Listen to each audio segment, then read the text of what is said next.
ಯಾವ ಪ್ರಧಾನಿ ನರೇಂದ್ರ ಮೋದಿಯವರು ಅತ್ಯಂತ ಸ್ಪಷ್ಟವಾಗಿ ಹೇಳಿದ್ದಾರೆ, ಆಪರೇಷನ್ ಸಿಂಧೂರ ತಾತ್ಕಾಲಿಕ ಸ್ಥಗಿತ ಆಗಿದೆ, ಪೂರ್ಣ ವಿರಾಮ ಅಲ್ಲ, ಅಲ್ಪ ವಿರಾಮ ಘೋಷಣೆ ಆಗಿದೆ.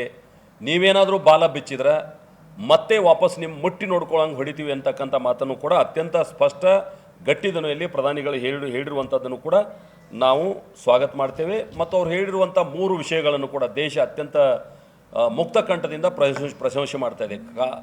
ಪಾಕಿಸ್ತಾನ ಜೊತೆ ಮಾತುಕತೆ ಬೇರೆ ಏನೂ ಇಲ್ಲ, ಪಾಕ್ ಆಕ್ರಮಿತ ಕಾಶ್ಮೀರದ ಬಗ್ಗೆ ಮಾತುಕತೆ ಮಾಡಬೇಕಾಗ್ತದೆ, ಭಯೋತ್ಪಾದನೆ ಬಗ್ಗೆ ಮಾತುಕತೆ ಮಾಡಬೇಕಾಗ್ತದೆ ಅನ್ನುವಂಥ ಮಾತನ್ನು ಕೂಡ ಅವ್ರು ಹೇಳಿದ್ದಾರೆ. ಅದಲ್ಲದೆ ನೀರು ಮತ್ತು ರಕ್ತ ಎರಡೂ ಕೂಡಿ ಹರಿಲಿಕ್ಕೆ ಸಾಧ್ಯ ಇಲ್ಲ ಅನ್ನುವಂಥ ಮಾತನ್ನು ಹೇಳಿದ್ದಾರೆ. ಟೆರರ್ ಮತ್ತು ಟ್ರೇಡ್ ಎರಡೂ ಒಟ್ಟಿಗೆ ನಡೀಲಿಕ್ಕೆ ಸಾಧ್ಯ ಇಲ್ಲ ಅನ್ನುವಂಥ ಮಾತನ್ನು ಹೇಳಿದ್ದಾರೆ. ಟೆರರ್ ಮತ್ತು ಮಾತುಕತೆ ಏನದು ಒಪ್ಪಂದದ ಮಾತುಕತೆ ಕೂಡ ನಡೀಲಿಕ್ಕೆ ಸಾಧ್ಯ ಇಲ್ಲ ಅನ್ನುವಂಥ ಮಾತನ್ನು ಹೇಳಿದ್ದಾರೆ. ಹೀಗಾಗಿ ಭಾರತದ ನಿಲುವು ಅತ್ಯಂತ ಸ್ಪಷ್ಟವಾಗಿದೆ.